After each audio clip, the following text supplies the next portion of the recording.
3,7, ale się przestraszyłam, wiecie, bo jest niby oznaczenie, że tędy dojazd dla ciężarówek, a patrzę przed sobą 3,7, już się miałam wycofywać, ale no to przed samym wiaduktem kolejowym jest dróżka i może tą dróżką zajedziemy tam, gdzie trzeba. Co jak co, ale tom raczej nie wpuszcza pod wysokościówki. Kartofelcentrum Bayern. Nie, my nie po kartofle, my tam pewnie gdzie te tandemy stoją w kolejce, albo Amico. Tutaj gdzieś. Gdzie?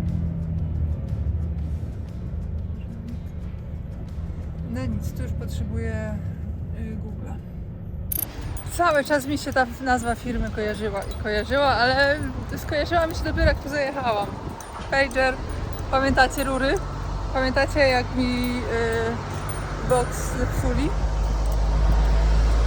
Tak, właśnie jak myślałam.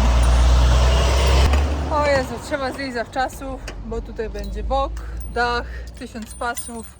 Tutaj jest popisowy załadunek na tandemie. Te pieniądze, które tutaj płacą, co kilometrowo wychodzą zajebiście, to nie są za darmo. Niestety. Kurczę, ja się nie zdążyłam przebrać, a oni już piszczą. A nic nie zdążyłam! O nie! No już, przebieram się. Dobra, szybka akcja z jedzeniem. Bierzemy... No, powiem wam, że moja trenerka jest teraz na wakacjach, więc w tym tygodniu nie ma treningów. Powiem wam, że jak się wczoraj przejadłam, gdzie miała być woda tu? Na autohofie. Nawet sobie jeść nie zdążyłam zrobić.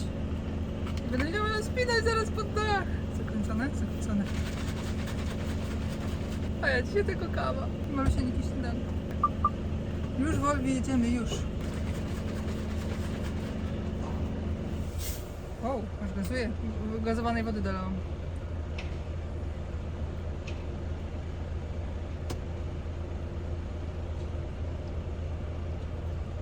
Dobra.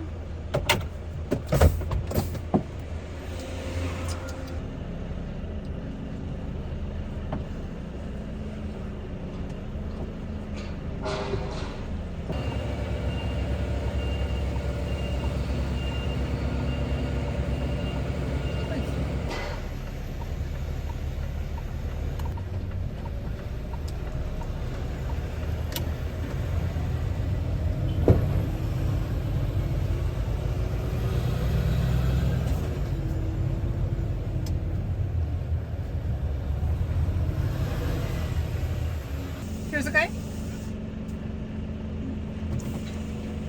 Jak to mówią? Do pracy rodzacy. Wczoraj było święto pracy.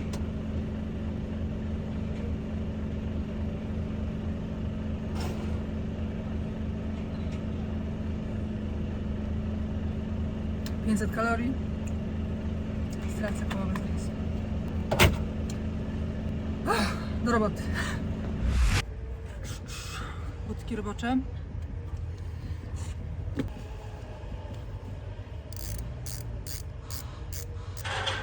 Żebyście tylko wiedzieli, jak mi się tego nie chce robić. Jezu, mi się tego nie chce robić. To jest najgorsza tandemowa robota. Dobrze płatna, ale gdybym była kierowcą jeżdżącym dla kogoś, to by mi się jej nie chciało robić. A że ja jeżdżę dla siebie, to... No to dobra, to zrobię to, nie? Ale powiem wam, że tak mi się nie chce. Wolę te ładunki takie dalsze. Ale to nic, żebym wiedziała, na czym, a właśnie jeszcze ten młotki. Żebym dobrze wiedziała, na czym polega praca na tandemie, żebym sobie przypadkiem drugiego nie kupiła. To raz na jakiś czas trzeba zrobić, takie dla przypomnienia. To tamten znaczy. Jedziemy z tym.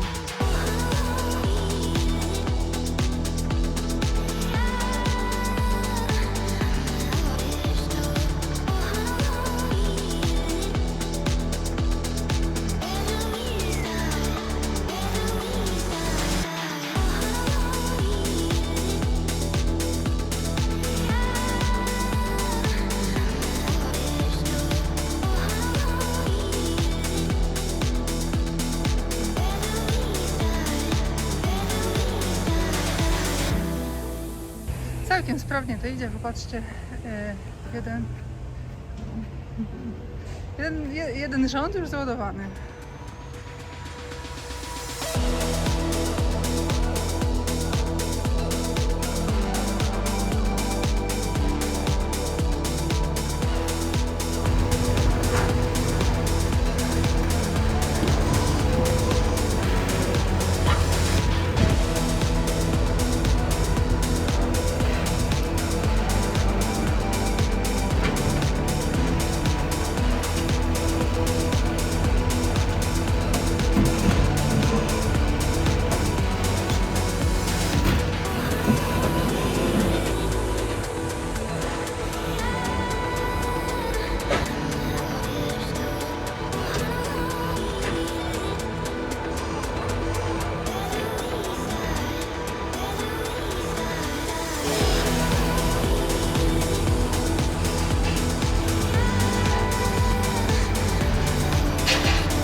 Dlaczego czekam ze spinaniem dwóch pierwszych paneli? Po to, żeby puścić dach, widzicie?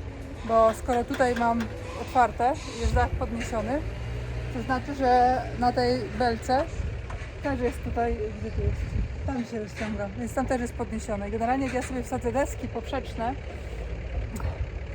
to później może się mi dach blokować, więc generalnie lepiej zapuścić wszystko i opuścić dach i wtedy dopiero zakładać poprzeczki, więc do dzieła.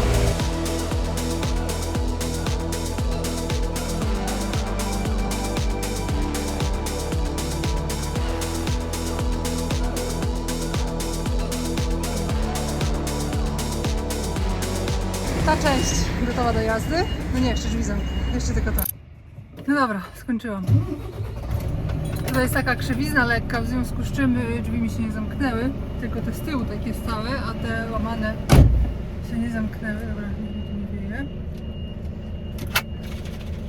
Niech się mi tutaj napompuje. Jezu, jaka jestem brudna. Ja, popatrzcie, jaka jestem brudna, cała brudna. Ja nie mogę. I ręce. I ręce. Jaki brudas. I wiecie co? W tej chwili teraz mam słowo do firmy Ostendorf albo Ostendorf z Rhein w Niemczech. Jestem tutaj drugi raz wyjechałam i jak zapytałam o toaletę dla kierowców, powiedzieli mi, że nie ma. Ostatnim razem już po całym załadunku, który długo tutaj trwał, wtedy ładowałam się wieczorem, może pamiętacie, zresztą też musiałam coś czekać z 2 godziny na załadunek. W końcu mnie z łaską wpuścili do toalety, do hali produkcyjnej na końcu zakładu. Dzisiaj zapytałam kilka razy, zaczęłam marudzić, to w końcu mi dali klucz do swoich toalet dla pracowników. I powiem Wam tak, z tego co obserwowałam, w ciągu dnia ładują tu minimum 20 samochodów. Jak to jest, że w XXI wieku, w cywilizowanym kraju, jakim bez wątpienia są Niemcy, w takiej firmie produkcyjnej, gdzie jest taki ogromny obrót transportu i ciężarówek i kierowców, nie ma toalety dla kierowców i nie ma prysznica. Zobaczcie, jak wygląda kierowca, widzieliście po mnie, jak wygląda kierowca po takim fizycznym załadunku. Widzieliście całą pracę, jaką trzeba wykonać, jest tylko 24 stopnie w słońcu i to w słońcu, bo normalnie jest jakieś 15. Ale zapewniam Wam, że ja najlepiej wyglądam z tych wszystkich kierowców, którzy tutaj są, bo chodzą i wycierają się dosłownie ręcznikami, bo jest gorąco. I kierowca, jeżeli od nas się wymaga bezpiecznej pracy, to ja uważam, że klient też powinien zapewnić podstawowe warunki socjalne dla kierowców a bez wątpieniem spełnieniem podstawowych warunków jest udostępnienie kierowcy toalety. Tak, żeby kierowca miał oznaczoną toaletę, nie musiał chodzić się prosić, tak jak ja chodzę się proszę. Tym bardziej, że te załadunki potrafią tutaj trwać godzinami. Więc gdy ja ostatnim razem musiałam tutaj stać już zaraz pod firmą, wyjechałam, bo miałam tylko 15 minut czasu, bo łącznie mi spędziłam tutaj bodajże jakieś 4-5 godzin, więc nie miałam już opcji gdziekolwiek jechać, więc ciężko jest zrzucić to na złe planowanie. To jest raz. Kierowca, który ma bezpiecznie wspinać się na takie wysokości i pracować na wysokościach, spinać pasy i operować deskami na wysokości. Ja wiem, ja się wspinam, od tego są tyczki, ale to nie jest tak, że się tyczką robi, to jest bezpiecznie. Jest jeszcze bardziej niebezpiecznie, bo metal o metal się może śliznąć i spaść na głowę. Więc jeżeli się chce, żeby kierowca pracował bezpiecznie, to nie można dopuszczać do takiej sytuacji, że kierowca zamiast skupiać się na pracy, to skupia się na tym, żeby się nie posikał albo nie narobił w gacie. Więc mój apel do firmy Ostendorf jest taki, aby zapewnić w końcu kierowcom należyte, podstawowe warunki pracy, czyli udostępnienie toalet i organizowanie pryszniców. Myślę, że na takim dużym placu można teraz bez problemu wykupić jeden kontener z prysznicami, z toaletami. To nie jest wielka filozofia. Myślę, że dla takiej firmy nie jest to ogromny koszt. I mam też takie marzenie, wiecie co, to przewoźników, bo też jestem drugi raz i widzę cały czas tych samych przewoźników. Jest tutaj dużo polskich przewoźników, ogromnych przewoźników, którzy zakładam pewnie ładują tutaj codziennie. Nie wiem, czy kierowcy im sygnalizują, że jest taki problem u tego klienta, czy nie. Może już zrezygnowali. Ja też mi się marzę, że nadejdzie taki dzień, że przewoźnicy w Europie zrozumieją, że my przewoźnicy jesteśmy tak samo ważni jak klient i to jest zależność 50-50, bo transport europejski jest typowo, że tak powiem, skoncentrowany na kliencie. Klient nasz pan i z tego co słyszę i rozmawiam z przewoźnikami, to często przewoźnicy w ogóle właśnie mają takie podejście, nasz klient, nasz pan, boją się pisnąć cokolwiek, żeby nie urazić klienta, bo klient pójdzie gdzie indziej. A od nas się wymaga, od nas przewoźników się wymaga, żebyśmy non-stop byli na czasie z prawem. My musimy zdołać, musimy sprostać wymaganiom prawnym, które się non-stop zmieniają. My przewoźnicy, ja nie mam swoich kierowców, ale też musimy jakoś dogadywać się z kierowcami, a jak się dogadać z kierowcą, który przyjeżdża do klienta, w którym jest traktowany gorzej niż zwierzę, bo przecież zwierzęta, które przebywają w cyrku, mają zapewnione nie tylko jedzenie, ale także toaletę. Więc marzy mi się właśnie, żeby przewoźnicy w Europie zaczęli troszeczkę bardziej obstawać za swoimi kierowcami. Kierowcy są w dużym stopniu zrezygnowani, ja tak odczuwam. Podjechał pod samą dupę, kurde, no. Gdzie tam wrócić teraz? I tak samo jest ważne to, żeby kierowcy dawali jasno do zrozumienia swoim szefom, gdy coś nie gra, bo też przecież może być... Tak samo może być tak, że firma w ogóle nie wie, że jest jakiś problem u jakiegoś klienta, także kierowcy, ja wiem, że już macie dość, ale że tak powiem, tylko w kupie siła i nie poddawajcie się i marudźcie cały czas swoim szefom i wymuszajcie na dyspozytorach, a dyspozytorzy na szefach, żeby wymuszali na klientach podstawowe warunki pracy. Bo nasz, że tak powiem, well-being, mam na myśli tutaj, że dobrostan kierowcy w takim sensie, że ma zapewnione skorzystanie z toalety, ma bezpośredni wpływ na bezpieczeństwo pracy w firmie, co oznacza brak wypadkowości, co oczywiście się przekłada na koszty ubezpieczenia firmy i to się przekłada znowu na zyski. Więc zresztą nie będę tego tłumaczyć. Generalnie braku kibla może Was więcej kosztować ubezpieczenie przez to, że któryś... No dobra, idę zamknąć drzwi.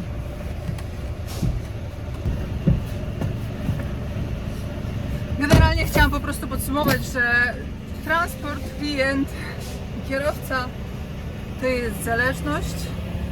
To jest taki pojazd trzykołowy. Kierowca tak samo potrzebuje firmy transportowej, jak firma transportowa kierowcy. I tak samo klient tak samo potrzebuje firmy transportowej, jak i firma transportowa klienta. Jak się wymaga w jedną stronę, to trzeba też zapewnić ze swojej strony wszystko tak trzeba. Takie jest moje zdanie i go nie zmieniam.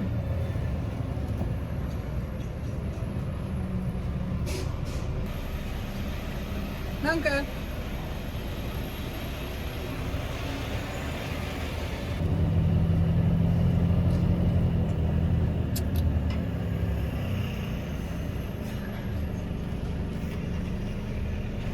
Dobra, teraz jeszcze tylko papiery.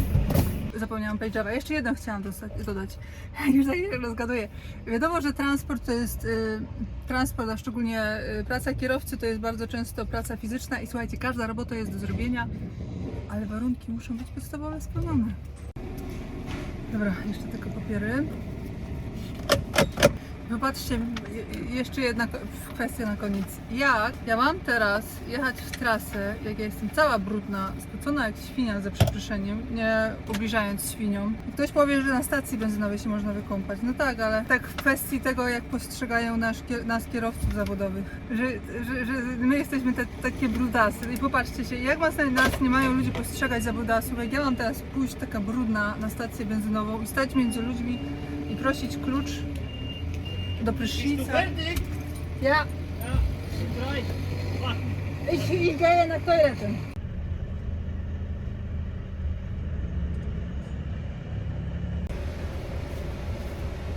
Dobra. Tak wygląda nasza trasa. I to rozładunek. Trochę dziś pomarudziłam, ale czasami tak trzeba, bo też z doświadczenia wiem, że firmy, szefostwo takich dużych firm czasami nie ma pojęcia o tym, że takie podstawowe rzeczy są zaniedbywane, bo też przecież szef nie jest od tego, żeby się troszczyć o kible dla kierowców, którzy przyjeżdżają na załadunek, rozładunek, ale z drugiej strony też odpowiada za to, żeby na jego firmy takie coś było. To tak samo jak zawodowca powinien zrobić załadunek i zabezpieczenie towaru według konwencji CMR, ale koniec końców kierowca odpowiada za bezpieczeństwo towaru, więc no widzicie, tak to jest, dlatego zawsze warto jest o tym mówić i starać się, żeby taka informacja doszła do odpowiedniego człowieka, żeby wiedział, bo będzie wiedział, bo jeżeli nie wie, że jest jakiś problem, to jak ma go naprawić, skoro nie zdaje sobie sprawy z tego, także jeżeli jest tutaj ktoś, kto zna kogoś z tej firmy, to zachęcam do załączenia tego filmu, może dotrzeć gdzie trzeba, może ktoś zrobi co trzeba.